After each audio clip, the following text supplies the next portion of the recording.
What's up guys, welcome to Freedive Passion. Today I'm going to talk to you guys about the causes of contractions while diving to depth.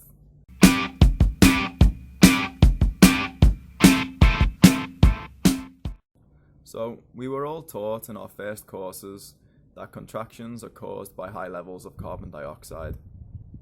And although this can be true, it's only one of the causes of contractions, and it's only a small part of the story when it comes to deep diving and getting contractions on your deep dives. So this kind of lack in understanding, lack in knowledge, it's causing a lot of people to train in inappropriate ways. If you're getting contractions on a 30-meter dive, almost for sure, unless your technique is terrible, you don't need to be doing CO2 tables or building up CO2 tolerance. The problem is something else.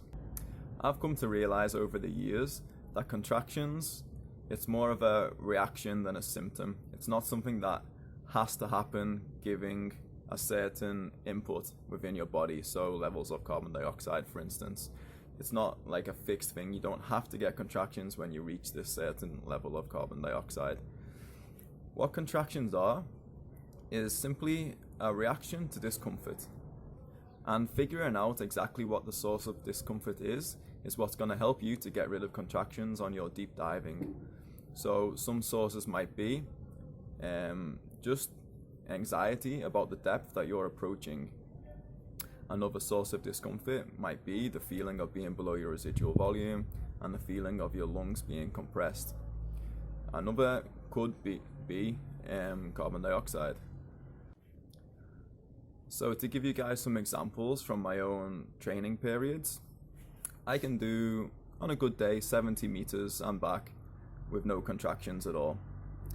But during some training periods, as I'm approaching closer to my PB, say like 80, 85 meters, then I'll find I'm getting contractions on the way down, sometimes even before 60 meters.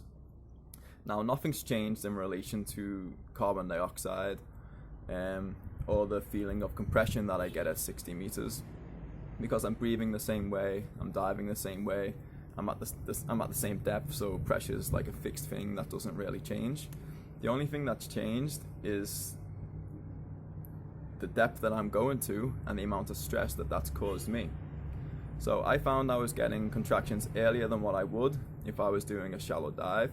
So for me, that tells me, since the only thing that's changed is the actual depth I'm going to, that the cause of that is just performance anxiety and stress.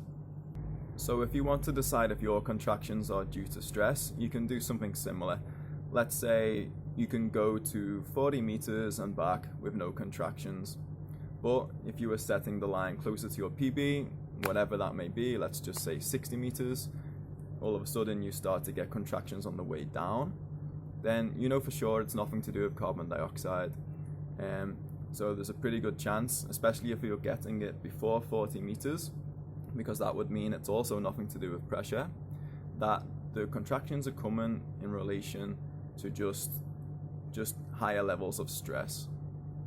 Now, another cause of stress which can manifest as contractions is the feeling of being compressed to depth, and I think a lot of people struggle with this. So what's happening as you're diving down? Your lungs are being compressed, smaller than what they've ever been on the surface. It's a strange feeling, it's a really uncomfortable feeling, and it's the body's natural instinct to resist this compression by creating tension. Now that can generally, it's going to look like tension within the abdominals. It can also be manifested as contractions.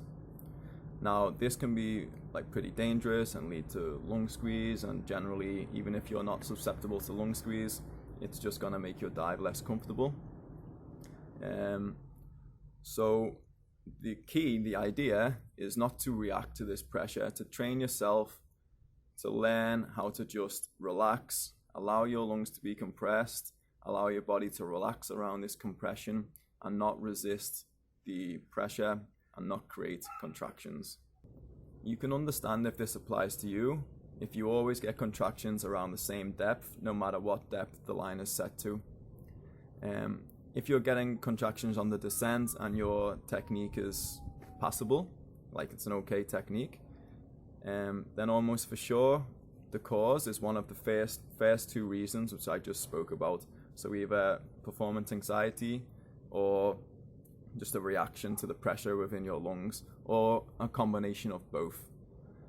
If you have even passable technique, you shouldn't be getting contractions on the way down due to carbon dioxide levels. Now the third thing which will create contractions is carbon dioxide. I'm not going to go too deeply into this because I mean everybody knows it already, but what's happening is that higher levels of carbon dioxide is just manifesting stress within your body, which is then causing your body to contract. It's just a reaction to the stress. Now you can of course teach yourself not to react to the stress, and the training to do that, it's like really widely publicized and well known.